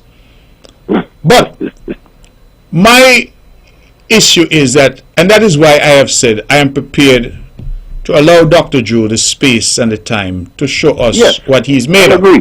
Because I find that there's a lot of noise out there. a lot of people who are seeking to foment difficulty. And let us not just say Sinkis people too, because there's some people right here in Nevis True. who are appearing to try to say, let us create war between CCM and Labour. Let us create, because they want to exploit that. The NRP has not been able to stand on its own 2 feet in a long time. The NRP has become a satellite for whichever party in Sinkits would want to take them on. And so just before the August 5th election, they were spending PLP money. And immediately after the election, they went to the Sinkis Nevis Labour Party motorcade. So they are looking a savior.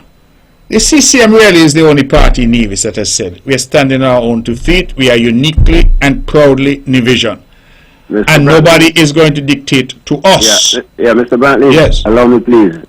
I heard the leader of the NRP saying that they are the better ones to represent the people of Nevis. They keep insulting the people of Nevis. The people of Nevis have elected all 3 representatives from CCM, and they would come to say that they are the best.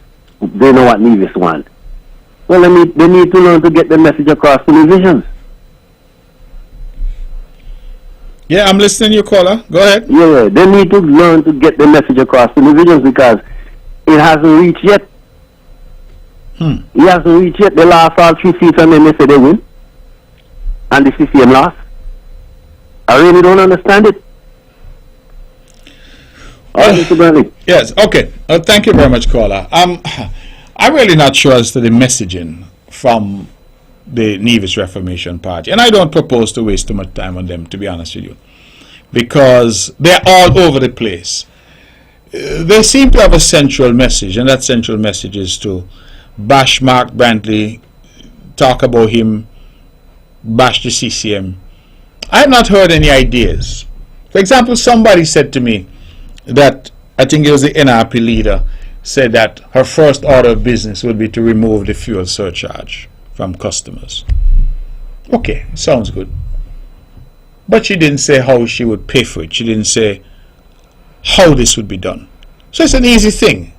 If I'm trying to get into office, I can make a big proclamation and say, when I get into office, every household in Nevis will get $10,000. People say, boy, that's a lot of money, I'm going to get that money. But I think our people now are astute enough to start to say, okay, well, where are you going to get the 10,000 from? How is it going to be handled? How is it going to be paid for? And that is why when we're doing things, we like to come and tell people this is how we're going to do it. So we have removed the fuel surcharge from residential consumers. And we have said this is going to be the cost. It's going to cost us $500,000 a month. We're hopeful that that cost will go down, and hopeful that fuel prices will go down. But in the meantime, we're saying the commercial houses should continue to pay. Now, that's a plan. You may not agree with it, but at least you have a plan that you can understand and that is explained to you. A lot of the pie in the sky statements are just statements, that's it. And so I don't understand why the NRP continues with this talk that they are better for Nevis, because they had an opportunity. And I challenge anybody out there listening now to tell me, who lived here from 2006 to 2013, who experienced, if you're not national, being rounded up and deported out of this island, having a notation put in the system that you could not come back in, a notation that is reserved for criminals and terrorists. That's what NRP did to you. Over 203 of my supporters removed from a voters list overnight. Nearly the whole of Cane Garden was removed from the voters list. Why? Because they were perceived to be supporters of the CCM. Hensley Daniel being the first politician in the history of this island to be declared null and void by a court of law. First election in the history of St. Kitts and Nevis overturned for fraud was the election of 2011. Orchestrated by the NRP. You all forget the disrespect to our university graduates. When I come back, I don't know what you're doing. Said by no less a person than the leader of the NRP and Premier of the island. Imagine as a Nevisian. I go away and I study law to come back to hear my leader tell me, when you come back here, you don't know what you're doing. All in an effort to justify giving all the work to a foreign company. That's what it was all about. You all forget these things. How can we forget Utico? When they decided to sell our registry, our offshore industry to a Lebanese company. You all remember these things? Sweetheart deal done in some back chamber. Huh? You all forget when the legal advisor and the Minister of Lands form a law firm called Uwali Attorneys, and when the Minister of Lands was the chairman of the NHLDC, the Land and Housing Corporation, that he and the legal advisor who was the director together were doing all the legal work for the corporation. When I said so in the Nevis Island Assembly, you know what I said? I said, Mr. Parry, I'm letting you know because I don't think you know. And people have told me that he really didn't know. A Minister of Lands to ensure that he get house, his father, his brother, his sister, his wife, house and land. That is what NRP is offering us again. When they say they're better how? You know, with all the criticism that have been leveled at the CCM, I am confident that not one of them can point a finger at any member, not one, to say that we're involved in some corrupt activity. We can say, like Lee Moore did, before God and man, our hands are clean. You realize the whole election was run, not a single allegation, because that's how we've conducted ourselves. The things that have happened on this island are unprecedented under an NRP regime.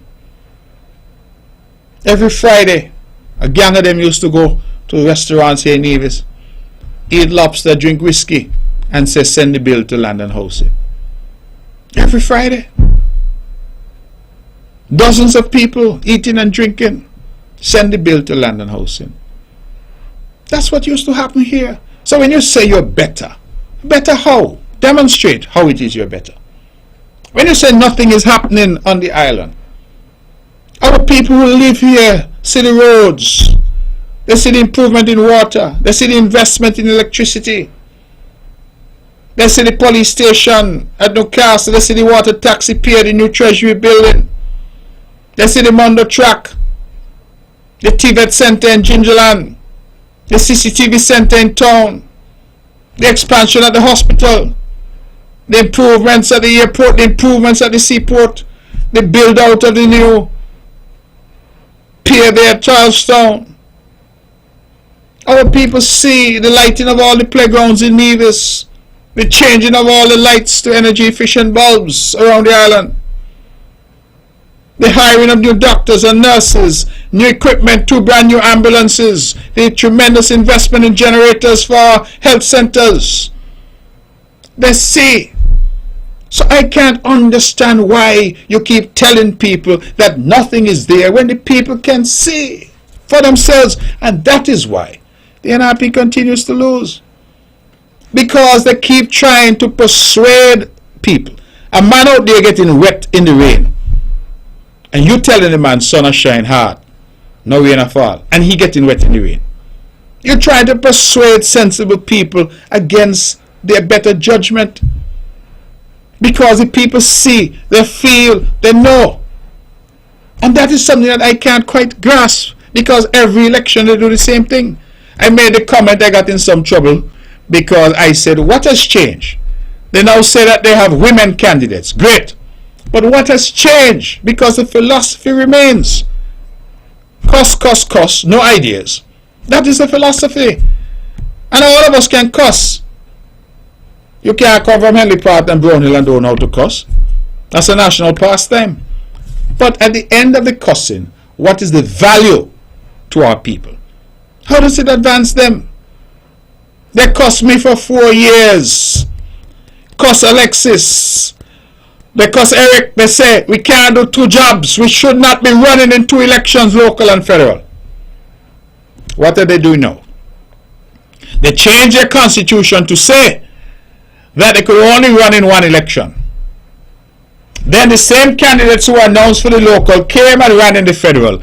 I am told that they've already changed back the constitution now to allow it to happen. You see hypocrisy? You see hypocrisy? But every Tuesday, one of them was on the radio here cussing me. Oh, I'm immoral, I'm this, I'm that, I'm the other, I'm the terror. But look at it now. Dog no eat their vomit, as the old people say. The very thing that you condemn is the thing that you're now seeking to do. And the people of Nevis must forget that for years, that was your number one argument. And that is the difficulty that I have. On the issue of COVID, we ask the NRP, join us. This is a life and death affair. No. On the issue of fair share for the people of Nevis, join us. No. And so I continue to ask the question, what it is they're offering. What? Because every single decision that is now being taken, they jump up and they say it's because of us. And I don't mind.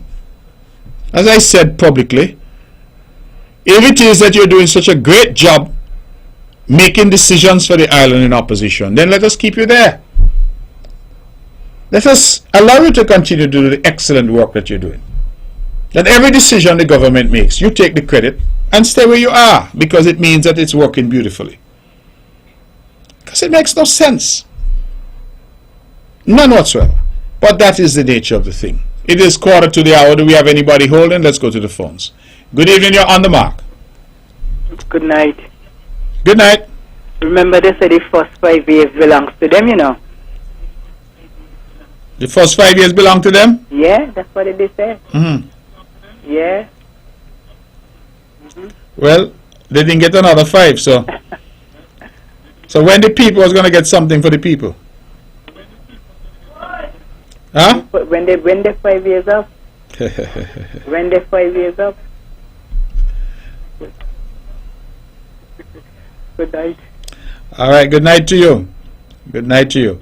Ladies and gentlemen, you are listening to On the Mark. I'm your host, Mark Brantley, and we're winding down the show. Slowly, we're taking your calls. 869-469-1616 and 869-469-1700. Those are the numbers to call.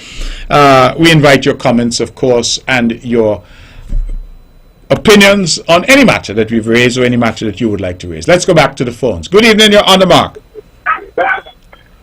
Yes, good evening, Mr. Mark. How are you doing? I'm good. I'm good. Okay, great. I have 2 questions for you. Sure. Number 1, I know you met with the Honorable Prime Minister, and you said you had some fruitful discussions. Can I be assured geothermal situation was discussed during your meeting, and that it looks promising moving forward? Yes, you can be. Great. Secondly, I know we've been making some progress with Alexandria Hospital in terms of the MRI and so on. CT scan. The CT scan, yes. Sorry. What is the situation pertaining to the dialysis? Because quite a number of people go down for dialysis treatment, and I'm not satisfied with the type of treatment that the divisions are getting from that end. I am of the opinion that if you have divisions and petitions using the equipment, because divisions have to travel across the narrows, that the time you allotted for them would be more conducive than what it is at the moment. We're going down there and 9:30, going on the machine 12 and 12:30, 1 o'clock, and you have to be onto the machine for 4 hours. By the time you get off, you're struggling to catch a boat to come back up. And if there is any problems during the process, then the time is extended even more. So I would like you to look into that and see what can be done, and if we can get our own dialysis machines going, it's about time we get that going, sir. All right. Thank you very much for that. We have set out a very clear plan in relation to dialysis for Nevis. We have said that we would expect to have a dialysis unit at the new hospital when it's finished. We do not see that there's an opportunity to do it before. And so what we would have to look at is to see how we can speak to the authorities in St. Kitts in relation to what you've described. I do understand that it is frustrating for us, but we have to invest in a manner that is prudent and sensible, and that was always our concern in relation to dialysis, that we do it in a manner that is prudent and sensible. In the meantime, of course, we provide whatever support we can to those patients who require this life-saving treatment, and they're getting that in St. Kitts at the moment. So, caller, there are plans to have a dialysis center in the new wing. When we are able to finish that, we are moving ahead with the CT scan, and we have done the enclosure through the donation, the very kind donation of the Drahi Foundation, and we are very grateful to him and his family for that tremendous donation, well over $1 million US, a tremendous investment in healthcare here. It's not costing the people of Nevis anything, and so we're grateful to him for that, and when you have a gift such as that, you take it. And it's a brand new 128 slice Philips CT scan. So I hear you, caller. It is a matter that we will have to address. It is a matter for which we have a plan, and we hope that we'll be in a position in short order to implement that plan. In the meantime, we certainly will continue to provide what support we can to our residents here in Nevis who are forced because of kidney failure to go to St. Kitts.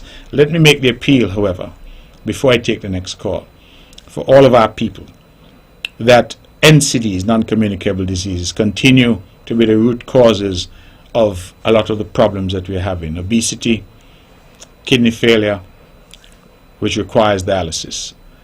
Our incidences of hypertension and diabetes are high. But they are, in many respects, lifestyle diseases. We can make a difference by adjusting our menu, what we eat, adjusting our diet, that's the word I'm looking for, and adjusting in terms of getting some exercise. I confess I'm not in the best of shape, but I try each day to get some exercise. That's important. Let us get up, get out, and get moving. Let us move away from all the rice and flour and lots of sugar and all of that. I know people don't like to hear it, but invest in yourself, in your own health. And as I continue to invite our people to invest, particularly our young people, invest in some health insurance as well. You'd be amazed that a plan could be tailored for you that is not too expensive. Do not think that you're young and healthy and therefore you can't get sick. And no matter how much money some of us feel we have, one bout of sickness and you'll be amazed how that money is wiped out. So invest in some insurance. But most of all, invest in yourself. Take care of yourself. Avoid some of the activities that you know are bad for your health. The excessive drinking, the excessive eating, the eating of the wrong types of things. Don't get me wrong, I love cook up and I love fried chicken and fried fish. I love Johnny cake. But you have to understand that you can't every day have these things and then expect to be healthy. So let us also try to prevent or delay the onset of some of these diseases, which have caused far too much pain and difficulty for far too many. That's my appeal tonight. Let's go back to the phones. We have 10 minutes left. Good evening. You're on the mark. Good evening, Mr. Brantley. How are you? Good evening to you. I'm well, thank you. Mr. Brantley, this is Stocky calling again this time. It's that time of year again for NEVDC with our annual honors banquet. And I'm just reminding our supporters in the Northeast Corridor that first thing first, tomorrow is the cutoff date for early bird purchases. Until tomorrow, the ticket price will be $110. After tomorrow, it will go up to $125. The theme for this year is Youth in Action, Small Waves, Big Impact. Entertainment this year will be King Astro, and we will have the Masqueraders dancers from Nevis. Mr. Brantley, this year, I'm very happy to say this, we'll be honoring two dynamic young people from Nevis. There are Shalicia Glassford and Jelani Manners. Shalicia will also double as the keynote speaker this year. And another note is that the brunch on the Sunday is back again this year, and it will be moving back indoors at Dr. Daniel's residence.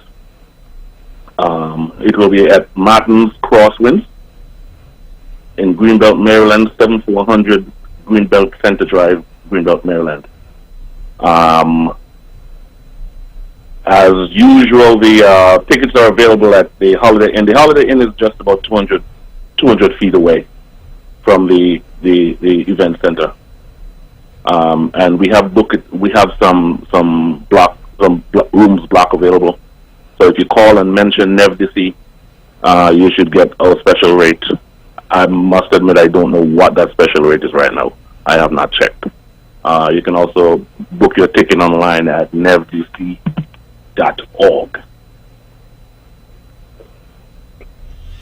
And Stucky, this event is how many years now?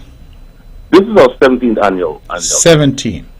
Yeah, and we missed one in the first year of COVID. Could you give a little indication to the public as to what their support for NEVDC means? I mean, what do you do? What we do? Well, our most recent event in Nevis, and many people would not have known because it was not held at the usual graduation ceremonies, but we had an award ceremony in Nevis where it's called named after Naomi Daniel. She's a former teacher in Nevis who also taught here for many years. It's a Naomi Daniel Award where we go into the schools and we cooperate with the school, of course, with the teachers, of course, and we select, at every graduation, we select the one student who has made the most improvement from 5th grade to 6th grade in that year. Mm-hmm. And we award that child. And by the way, anyone who wants to donate to that effort can donate all through the year on our website, nevdc.org. We take donations for that. I think that's a very, very forward-looking initiative, because if we can make those kids strive towards something, the kid who's in 25th place, and I know I came 24th in 3rd grade. Okay. You came what? The kid who's in 23rd place in yes. class. Are you there? Yes. Yes. The kid who's in 23rd place in the class, most times he doesn't think he has a chance of getting any awards. Well, NEVDC is here. NEVDC is telling that kid, yes, you can. If you show the most improvement in your class between this year and next year, you could be on that stage. And we're working with the school so that next year it will be an official part of their graduation ceremony. So the students would get the much better exposure than they were afforded this year. So hopefully that will be a bigger thing next year. But as I said, I think it's forward-looking. I think it includes every child striving, and not just those in the top 4 or 5. And that's what we want. We want every child to make an effort to make it better in themselves. Well, my brother, I want to congratulate you and the team for all the excellent work that you've been doing. I've been a full throttle supporter not only of NEVDC but of Hearts and Hands and all the other organizations. We have the guys in South Florida. I think that what you're doing is excellent work, and that is why I'm so passionate about the diaspora, because you continue to give back in a very significant way. So thank you for that, and thank you for the reminder, and the show is always here to promote important events such as this. And thank you for allowing me to share our event and just to add a little encouragement to the kids. Thank you. All right, my brother. Thank you very much. That is the great Stocky from Brown Hill who is now, of course, living in the United States and announcing the NEVDC event, an annual event. 17 years now this event has been going, and I would want to congratulate him and all the team at NEVDC for the excellent work that they have done and they continue to do. We have about 4 minutes left. We can perhaps take another call, 869-469-1616 and 1700. For those who might just be tuning in, I am announcing again that you're welcome to join us in New York this Saturday. We'll be at 15 Kingsbridge Plaza in Mount Vernon from 3 p.m. until 7 p.m. We'll have some eats and drinks. Come in your shorts and mingle. That's what it's all about. It's a CCM saying thank you to our supporters, but also, of course, people of St. Kitts and Nevis who are there who want to have a discussion about the future of our island. Bring your ideas, bring your concerns, and let us see how we can address them. But again, our way of saying thank you. And again, to remind us all that we have been able to remove the fuel surcharge from residential customers beginning in September. We have been able to cap the fuel surcharge for commercial customers at 65 cents, and we have been able to introduce, beginning the 1st of September, retirement package and pension scheme for our non-established workers. I think that these are monumental steps, huge breakthroughs to solve long existing problems. We also will be starting the Island Main Road from Cliff Dwellers to camps very shortly, and of course we will continue to do the roads in Bath and in Butlers. As a reminder, for the village roads that we have been doing, the policy of the government continues to be that if we interfere in any way with your property boundary, if we have to take in some of your property or we have to move your property lines in some way, then we seek to compensate you by erecting a wall for your property. That has been the standard we've used in Hanley's Road, in Braziers, in Brownhill, in Shaw's Road, and everywhere else we've gone. That has been the standard that we've employed.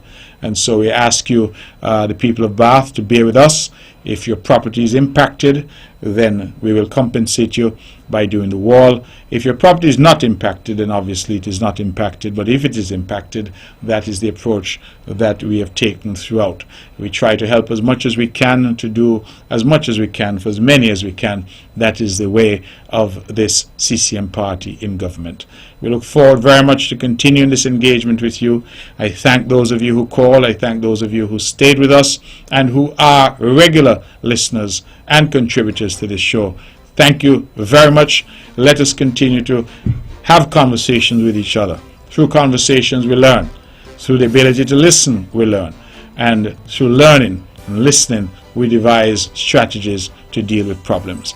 I am satisfied that we are able to solve some major problems by our approach of consultation, of taking advice, of listening, and then of taking deliberate action. So that's our show. I wish a blessed night to all of you at home and abroad. I look forward certainly to being in New York with our friends and family there to have that discussion on Saturday. And certainly I look forward to my continued engagement with the people of Nevis as we in the CCM continue to work for you. That's our mode, that's our mantra, that's our method. We will continue to work for you. Good night, everyone. God bless you. And this show is rebroadcast tomorrow at 1 p.m. right here on the Eastern Caribbean's only powerhouse, VON Radio, the voice of Nevis. 860 on your AM dial, www.vonradio.com, or, of course, on Facebook and YouTube. That's our show. Good night, and God bless you.